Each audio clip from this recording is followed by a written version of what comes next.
Jelang program 2026, API hadirkan Johanis Tanak untuk perkuat integritas SKPD Makassar. Muswil 9 PPP Sulsel, Imam Fauzan kenang awal kepemimpinan yang diragukan. Drum Corps Makassar juara umum JDCI 2025, dominasi kelas dunia di Jakarta. Viral isu oknum Kabapem Datakalar ditangkap polisi terkait narkoba, kasat, itu hoaks.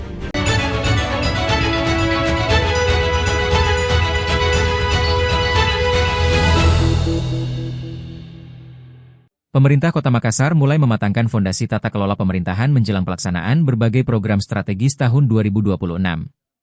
Wali Kota Makassar Munafri Arifudin menegaskan pentingnya penguatan integritas, transparansi, dan akuntabilitas seluruh satuan kerja perangkat daerah, SKPD, sebelum memasuki fase percepatan pembangunan. Komitmen tersebut diwujudkan melalui kegiatan fasilitasi kelembagaan infrastruktur yang digagas Badan Perencanaan Pembangunan Daerah, Bapeda, Kota Makassar. Kegiatan bertajuk, membangun sinergitas SKPD dalam penyelenggaraan program pembangunan perkotaan yang berdaya saing, akuntabel, bersih, dan responsif itu digelar di Hotel Aston Makassar, Selasa 23 Desember. Pemkot Makassar menghadirkan langsung pimpinan Komisi Pemberantasan Korupsi, KPK, RI, Johanis Tanak, sebagai narasumber utama untuk memberikan arahan dan penguatan perspektif hukum kepada seluruh jajaran perangkat daerah. Kita menyelenggarakan kegiatan ini agar seluruh jajaran bisa mendengarkan langsung arahan dan pandangan dari pimpinan KPK. Ini penting sebagai bekal kita menghadapi program-program besar ke depan, ujar API. Ia mengibaratkan agenda pembangunan Kota Makassar ke depan seperti sebuah kendaraan yang akan melaju dengan kecepatan tinggi. Namun, sebelum itu dilakukan, sistem pengendalian dan integritas harus dipastikan berfungsi dengan baik. Kalau kita ibaratkan mobil yang akan lari kencang, maka yang pertama harus kita pastikan adalah remnya. Rem harus pakem, keselamatan harus terjamin, baru kita tancap gas. Karena tahun depan kita akan berlari sangat kencang, tegasnya. Ia menekankan bahwa kesiapan yang matang menjadi kunci agar setiap kebijakan dan program pembangunan tetap berada dalam koridor hukum. Seluruh jajaran SKPD diminta memahami secara jelas batas kewenangan, ruang pengambilan keputusan, serta potensi risiko hukum yang mungkin muncul dalam pelaksanaan program.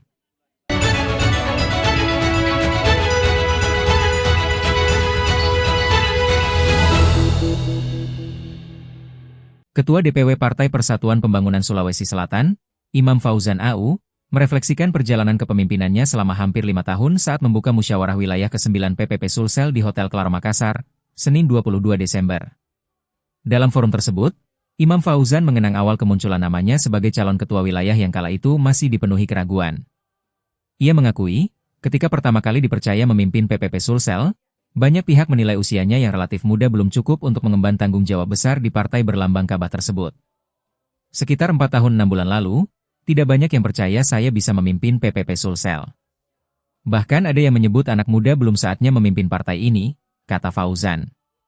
Meski demikian, ia menilai keraguan tersebut justru menjadi pemicu untuk membuktikan kapasitas kepemimpinan melalui kerja kolektif bersama seluruh kader. Salah satu capaian yang disorot adalah keberhasilan PPP menempatkan kadernya sebagai wakil ketua DPRD Sulsel, sebuah posisi yang belum pernah diraih sejak era reformasi.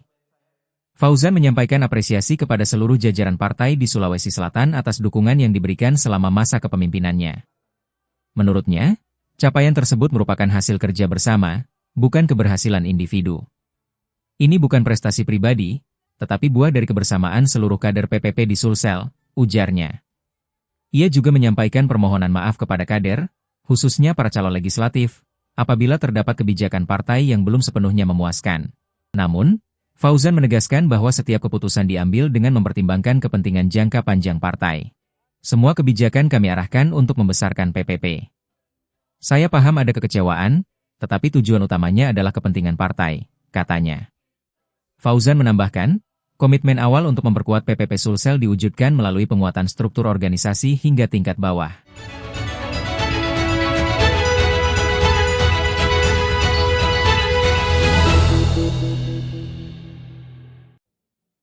Unit Pembinaan Seni dan Olahraga Prestasi Binaan Dinas Pemuda dan Olahraga, Dispora, Kota Makassar, kembali menorehkan capaian gemilang pada ajang Jakarta Drum Corps International, JDCI, 2025. Dalam kompetisi berskala nasional dan internasional tersebut, DCM Binaan Dispora berhasil meraih juara umum Drum Corps World Class, sekaligus mendominasi berbagai kategori penilaian utama. Kepala Dinas Pemuda dan Olahraga Kota Makassar, Syamsul Bahri, menuturkan rasa syukur dan kebanggaannya atas capaian tersebut. Iye, Alhamdulillah. Kota Makassar juara umum, Jakarta Drum Corps International, JDCI, 2025, ujarnya, Senin 22 Desember. Kompetisi bergengsi ini berlangsung selama 3 hari, mulai 19 hingga 21 Desember 2025, dan menjadi magnet bagi talenta drum corps terbaik dari berbagai penjuru. JDCI 2025 diikuti peserta dari 11 provinsi di Indonesia serta 3 negara mancanegara, menghadirkan atmosfer persaingan yang ketat sekaligus prestisius di level internasional. Sebanyak 55 kontingen grup band turut ambil bagian, termasuk delegasi internasional dari Jepang, Malaysia, Thailand, dan Hong Kong, menjadikan ajang ini sebagai etalase kekuatan seni musik baris berbaris dunia. Di tengah persaingan yang kompetitif tersebut, perwakilan Kota Makassar, binaan Dispora tampil memukau dan sukses mengharumkan nama Kota Daeng, meraih juara umum pada ajang bergengsi di Jakarta.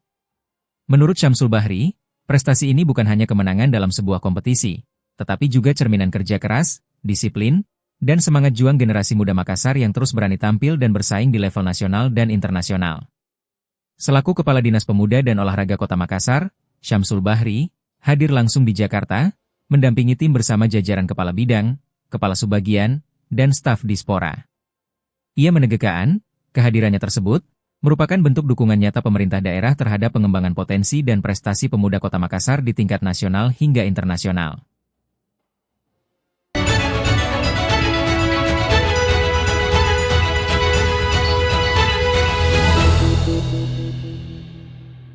Jagat media sosial di Kabupaten Takalar baru-baru ini dihebohkan oleh unggahan akun Facebook bernama Ruang Publik, menyebarkan informasi yang menyebutkan bahwa seorang oknum aparatur sipil negara, ASN, yang menjabat sebagai kepala bagian, Kabak, di lingkup Pemda Takalar diduga ditangkap terkait penyalahgunaan narkoba.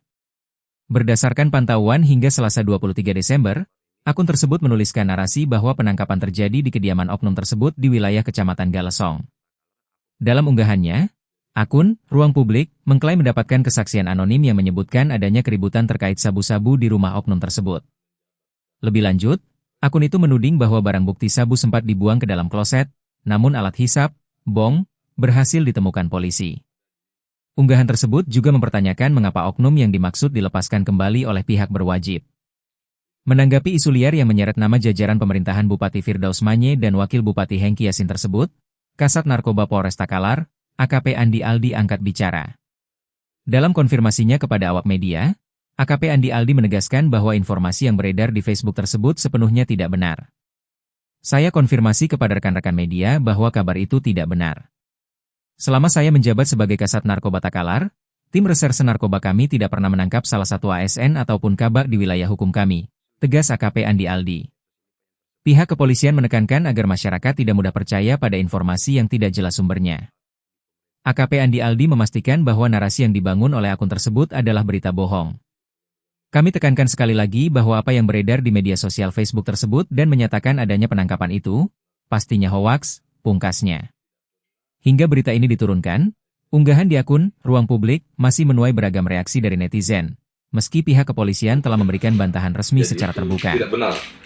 Itu saya tekankan lagi, itu tidak benar. Kami tidak pernah menangkap ASN ataupun kabak yang diisukan di dalam yang viral di Facebook itu.